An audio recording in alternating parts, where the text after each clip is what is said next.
षष्ठाध्यायी जगन्माता यस्य चित्तात् समुत्थिता वेदानामुपकाराय तस्मै पाणिनये नमः।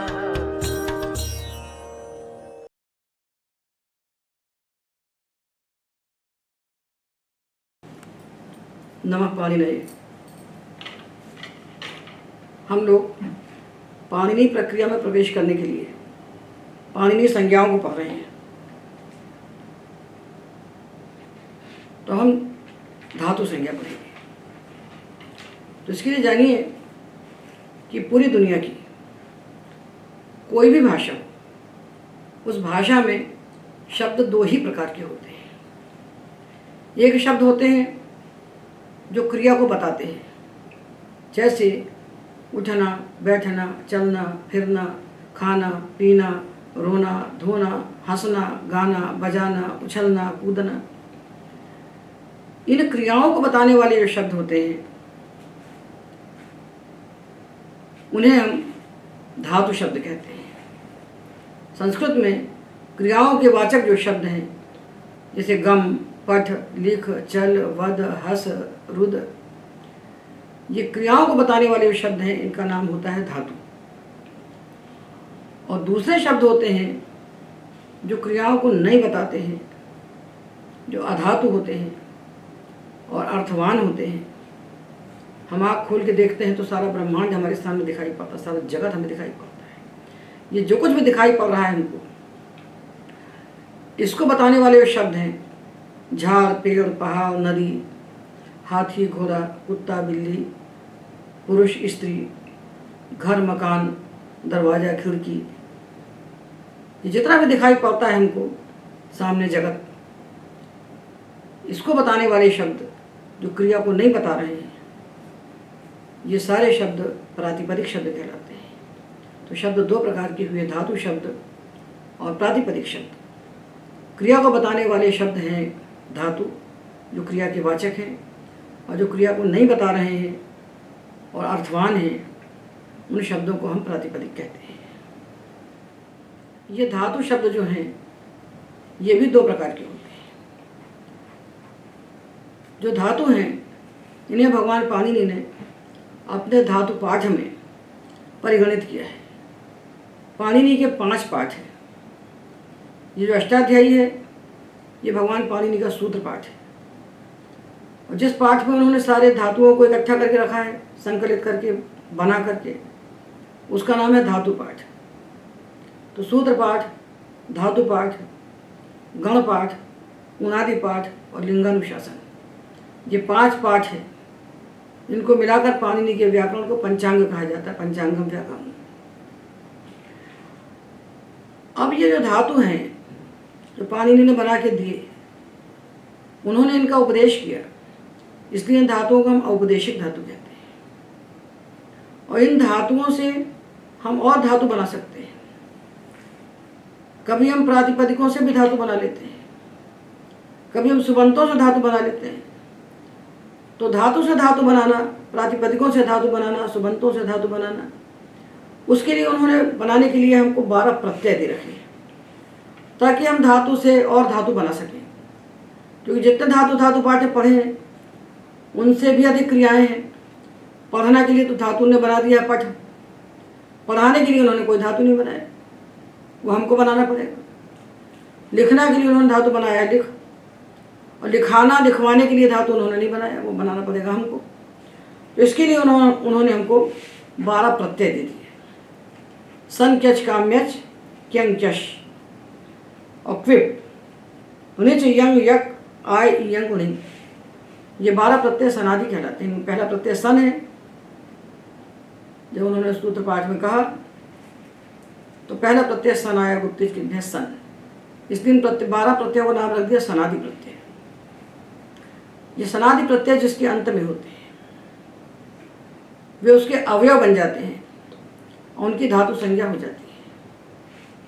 जैसे पठ धातु है, इससे हमने लगाया अनिच तो बना पाठी, पाठी ने पढ़ाना, इसकी भी धातु संज्ञा हो जाती है। तो जो पाणिनि ने धातु पाठ पढ़े हैं धातु औपदेशिक धातु, उनकी धातु संज्ञा करने वाला सूत्र है भूवादयो धातवः। और जिनको हम सनादि प्रत्यय लगाकर बनाते हैं उनकी धातु संज्ञा करने वाला सूत्र है सनाद्यंता धातवः। तो धातु संज्ञा करने वाले दो सूत्र, और इन धातुओं से हम प्रत्यय लगाते हैं। और जो धातु नहीं है, पुरुष, स्त्री, वृक्ष, खग, मृग, सिंह, गर्दभ, गज, अज, इनकी प्रातिपदिक संज्ञा करते हैं।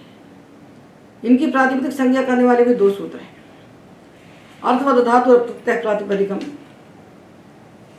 धातु भिन्न, प्रत्यय भिन्न और प्रत्ययांत भिन्न। जो धातु भी ना हो, प्रत्यय भी ना हो, प्रत्ययांत भी ना हो, ऐसे जो अर्थवान शब्द स्वरूप, उनकी प्रातिपदिक संज्ञा होती है।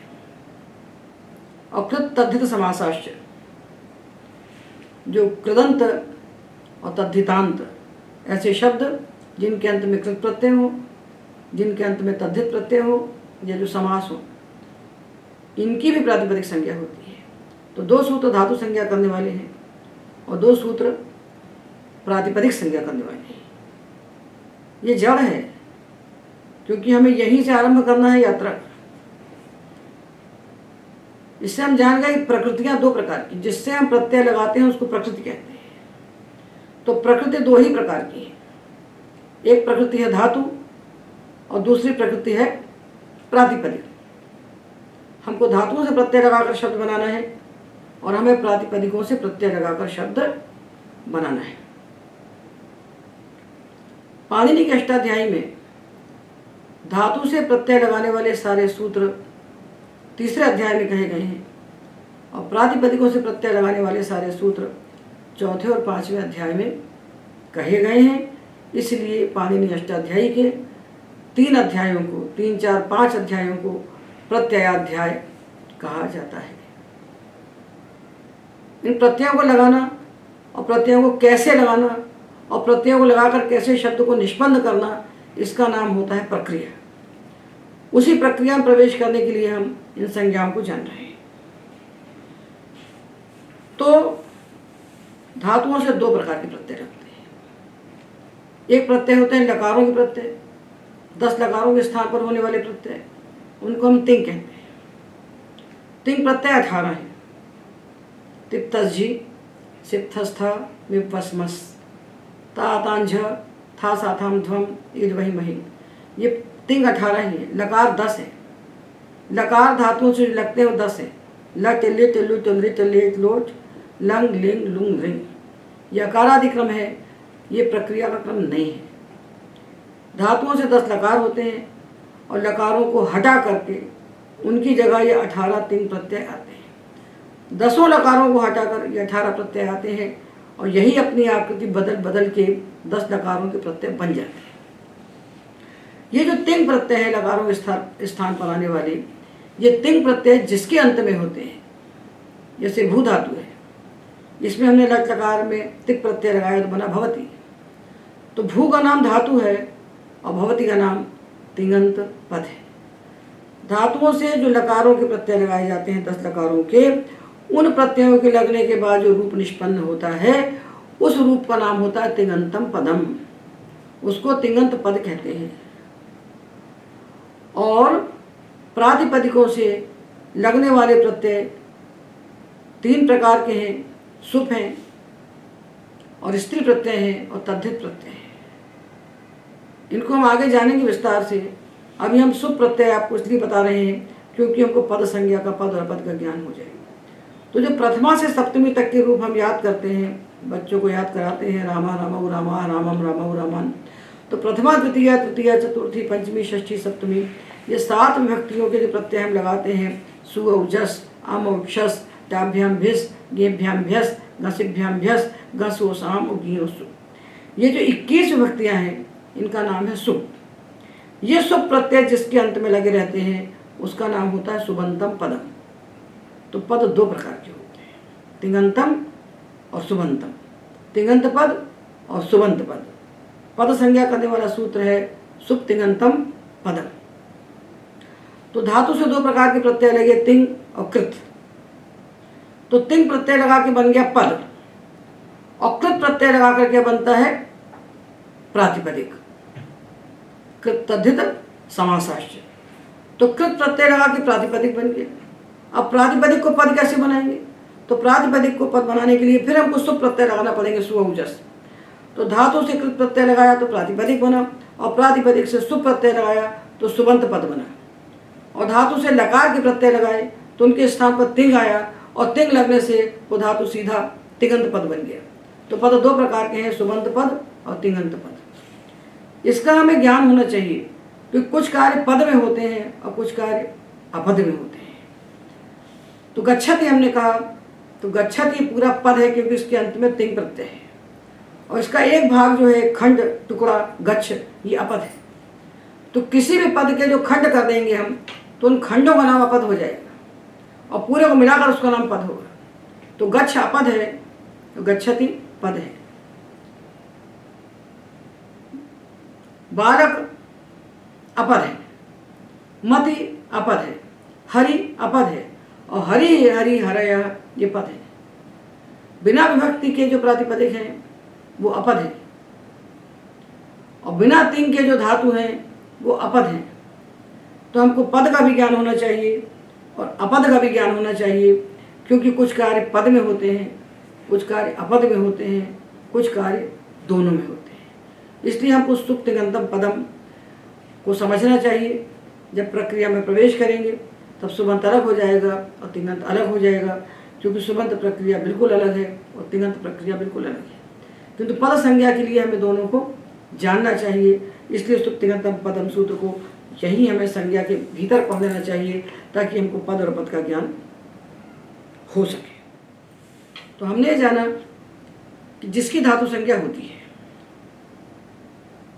तो किसकी धातु संज्ञा होती है? जो पाणिनि धातु पाठ पढ़ा, जिनको धातु पाठ पढ़ा उनकी धातु संज्ञा होती है। और चूंकि भगवान पाणिनि ने उनको उपदेश किया, इसलिए उनको हम औपदेशिक धातु कहते हैं। और जिनको पाणिनि ने नहीं पढ़ा, सनादि प्रत्यय लगाकर हमने उनको बनाया, उनकी भी धातु संज्ञा होती है, किंतु पाणिनि के द्वारा उपदिष्ट नहीं है, तो उनको हम आतिदेशिक धातु कहते हैं। तो धातु दो प्रकार के हुए, औपदेशिक और आतिदेशिक। और इन धातुओं से लगने वाले प्रत्यय भी दो प्रकार के हुए, तिंग और कृत। जो लकारों के स्थान पर हुए वो तिंग, और जो लकारों के स्थान पर नहीं हुए वो कृत। और तिंग प्रत्यय जिसके अंत में होते हैं उसका नाम तिङंत पद होता है, और कृत प्रत्यय जिसके अंत में होते हैं उसका नाम प्रातिपदिक होता है। ये विवेक हमें कर लेना चाहिए। बाकी प्रक्रिया के समय जो आएगा उसको तो उस समय हम पढ़ेंगे। और प्रातिपदिकों से लगने वाले प्रत्यय तीन प्रकार के होते हैं। ये सु औजस इत्यादि जो प्रत्यय हैं, सुप प्रत्यय, दूसरे स्त्री प्रत्यय, और तीसरे तद्धित प्रत्यय। तीन प्रकार के प्रत्यय लगे प्रातिपदिकों से, और दो प्रकार के प्रत्यय लगे धातुओं से। धातुओं से प्रत्यय लगाने की प्रक्रिया बिल्कुल अलग है, और प्रातिपदिकों से प्रत्यय लगाने की प्रक्रिया बिल्कुल अलग है। इसलिए दोनों की प्रक्रिया में कोई आपस में संबंध नहीं बनता। इस प्रक्रिया के सूत्र उसमें नहीं लगते और उस प्रक्रिया के सूत्र इसमें नहीं लगते। इसलिए हमें सारी प्रक्रियाओं को अलग अलग करके पढ़ना चाहिए।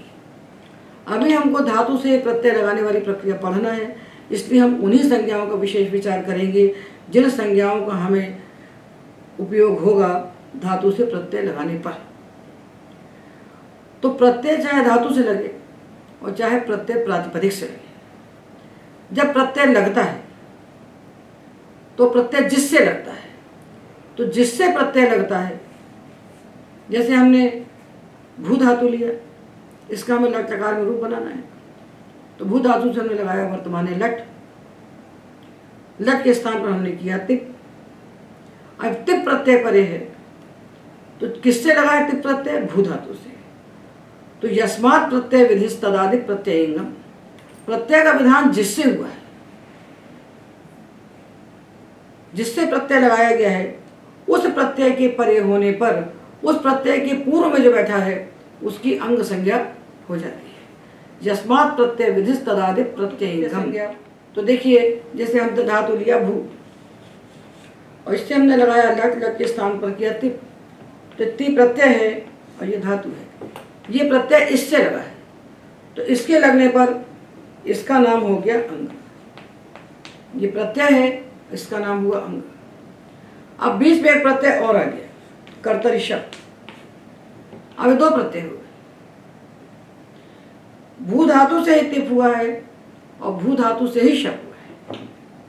दोनों प्रत्यय भू धातु से हुए, पहले तिप हुआ, पहले लट हुआ, लट के स्थान पर तिप हुआ और तिप के आने के बाद उसकी साथ धातु संज्ञा होकर शप हो गई। अब हम अंगों को कैसे पहचाने? तो हमें जिस प्रत्यय का अंग देखना है उस प्रत्यय के पहले देखिए। ये शप प्रत्यय है, शप के पहले बैठा है भू, और शप प्रत्यय भू धातु से ही विहित है, तो शप प्रत्यय के परे होने पर ये भू की अंग संज्ञा। शप का अंग हुआ भू।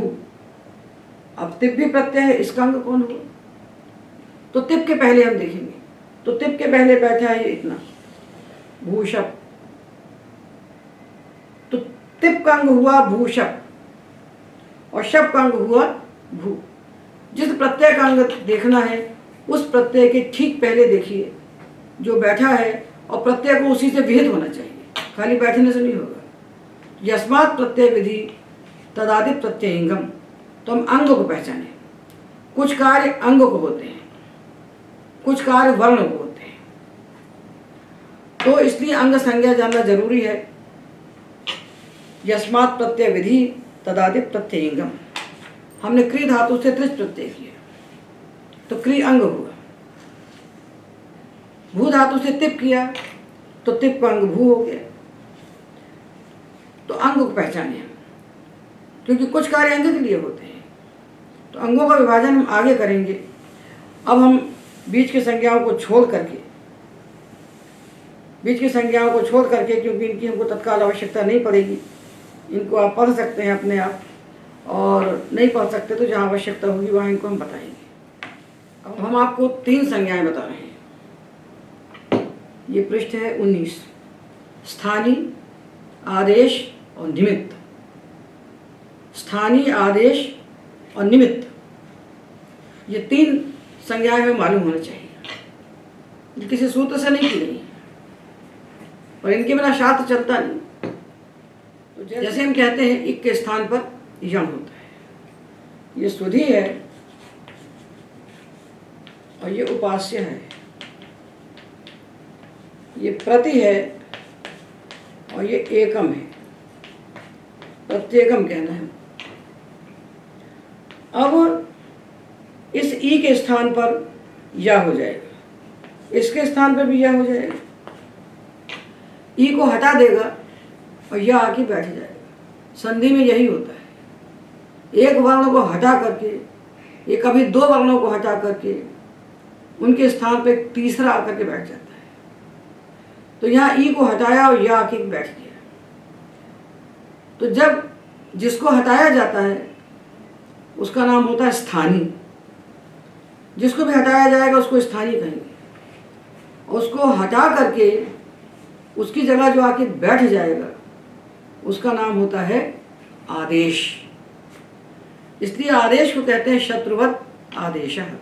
आदेश शत्रु के समान होता है। हमारे घर जब कोई शत्रु आता है तो हमको निकाल के बाहर खड़ा करेगा और खुद रहेगा, ऐसा तो नहीं होगा कि हम भी रहें वो भी रहे, यह संभव है। तो शत्रुवत आदेश है, आदेश शत्रु के समान होता है। तो जिस वर्ण के स्थान पर दूसरा वर्ण आकर के बैठता है, तो जो हट जाता है, जिसको हटाया जाता है वो स्थानीय कहलाता है, उसको हटा करके जो बैठ जाता है वो आदेश कहलाता है। तो सुधि उपास्य में ई को तो हटाया और उसकी जगह आकर के बैठ गया या, तो ई का नाम हुआ स्थानीय और या का नाम हुआ आदेश। अब ये बताइए कि ई को हटा के या अपने आप बैठ सकता है क्या?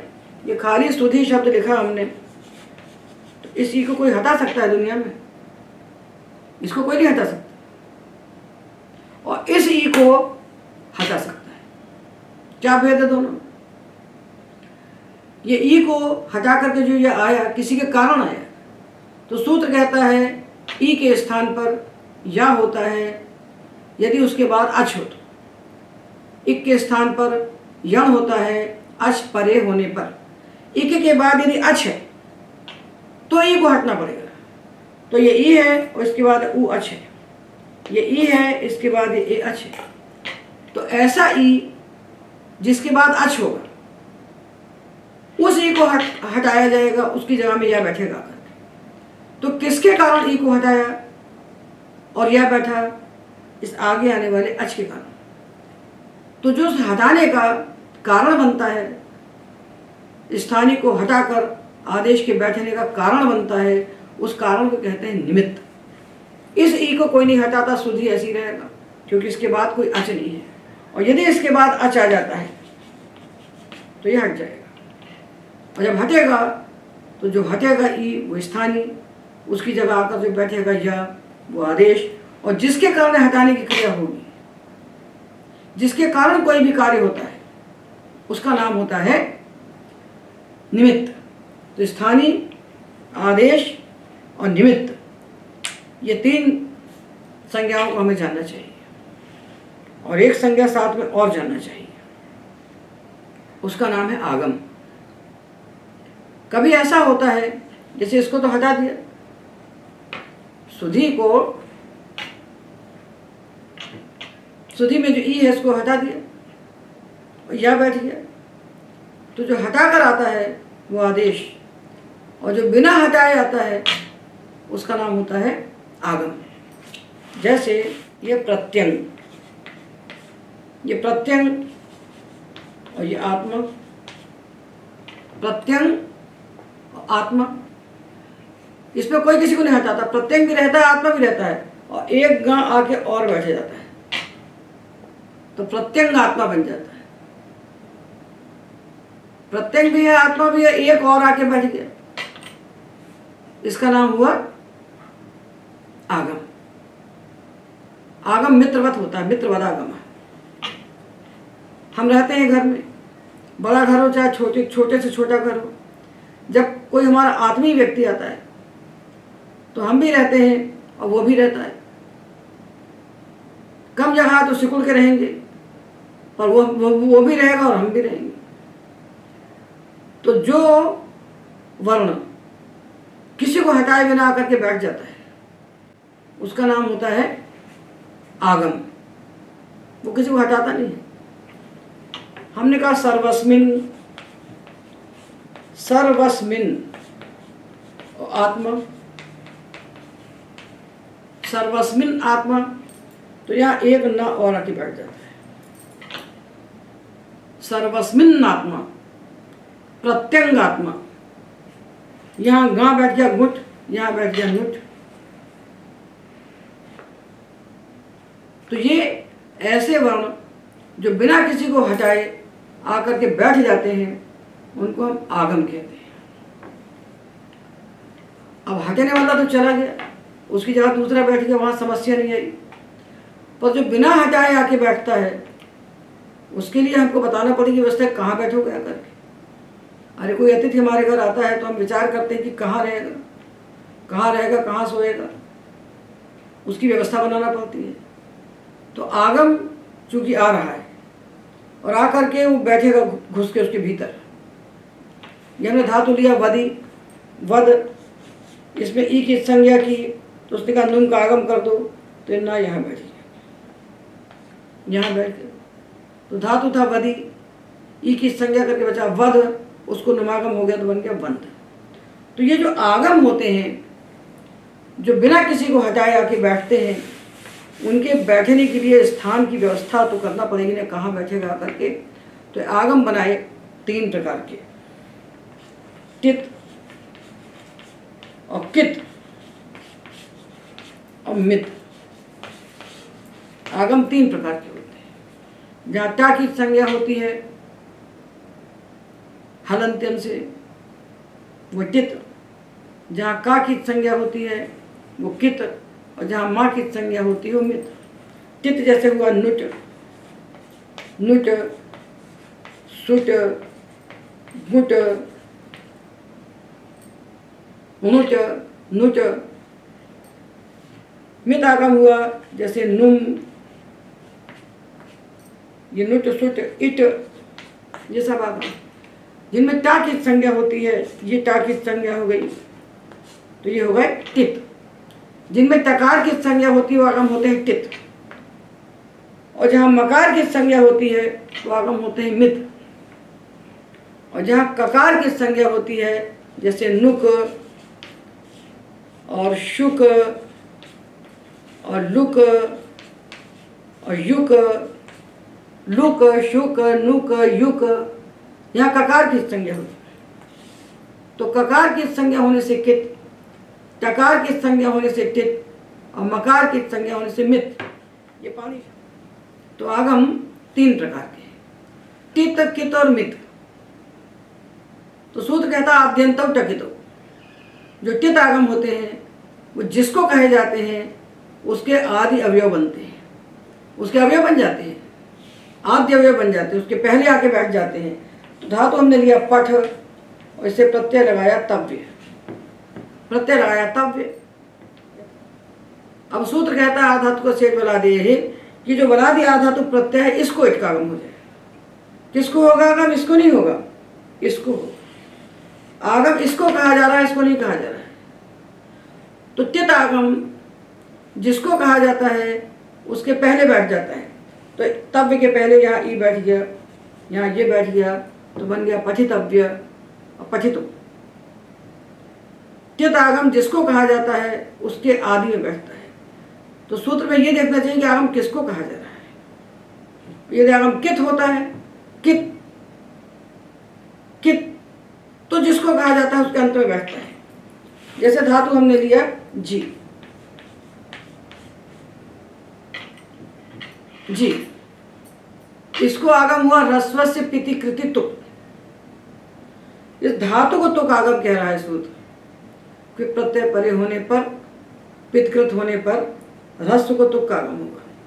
तो आगम इसको कहा जा रहा है तुक, और तुक आगम कित है, ककार की संज्ञा होने से आगम तुक है। तो कहाँ बैठेगा? इसके अंत में। तो यहाँ तुक बैठेगा और ऊकार की संज्ञा होकर जित बन जाए। तो तुक आगम जी धातु को कहा जा रहा है, धातु के बाद बैठेगा। और टित आगम प्रत्यय कहा जा रहा है, प्रत्यय के पहले बैठेगा। टित आगम जिसको कहा जाएगा उसके पहले, और कित आगम जिसको कहा जाएगा उसके बाद में। तो आद्यंतौ टकितो। तो अब हम देखिए आगम मित। मित कहाँ होता है? तो सूत्र कहता है मितचोन त्याग पर। जो मित आगम होते हैं वो जिसको कहे जाते हैं उसके अंतिम अच के बाद बैठते हैं। तो धातु है वद, वदी धातु है इकार की संज्ञा की। तो इदितो नुम धातु कहता है कि इसको नुम का आगम कर दो। किसको करो? धातु को। तो उत्ते वाले धातु के आगे बैठे कि पीछे बैठे, कहाँ बैठे वही तो बताना पड़ेगा। तो सूत्र कहता है आगम को देखिए, आगम यदि मित है तो जिसको कहा जा रहा है उसके अंतिम अच के बाद बैठेगा। तो धातु है वद, इसको इसमें बैठना जाके नुम को, नुम में उम की संज्ञा हो गई बचाना। ये कहाँ बैठेगा? इसके अंतिम अच के बाद। तो वहाँ में कितने अच्छे? एक ही अच है। जब एक ही होता है तो वही आदि होता है और वही अंत होता है।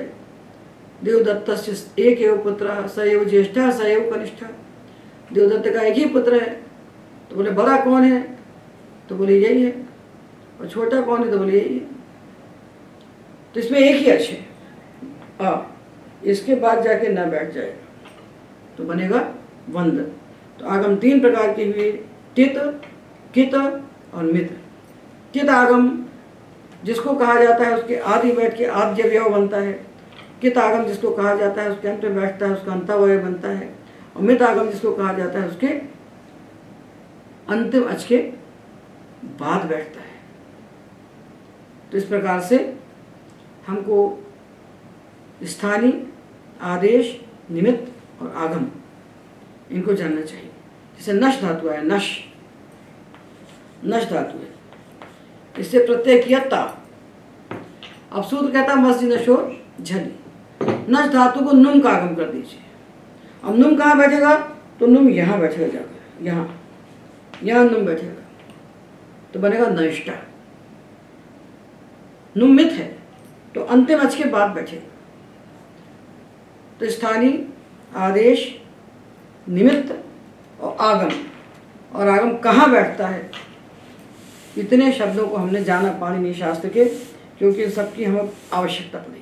तो इन संज्ञाओं का हम अभ्यास करें और पाणिनि शास्त्र में प्रवेश करने के योग्य होकर हम प्रक्रिया में प्रवेश करें। एतावदेव।